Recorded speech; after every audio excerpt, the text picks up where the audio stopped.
जी अस्सलाम वालेकुम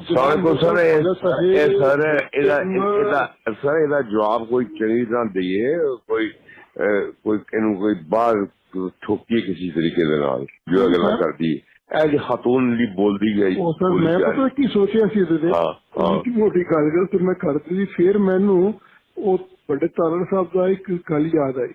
ਉਹ ਕਹਿੰਦੇ ਸਨ ਮੀਆਂ ਕੁੱਤਿਆਂ ਦੇ ਭੌਂਕੇ ਖਲੋਤੇ ਨੇ। ये भी गल ठीक है, एक जवाब जगह देता है ये रवायत है। दूसरा मेरी जी है ना, मेरे से अलहमदुलिल्लाह अली भी शुक्र है, वो करे है कि मैं बेयर कर सकना ते मैं कोई कंफ्यूज या जाके डिप्रेस नहीं होना।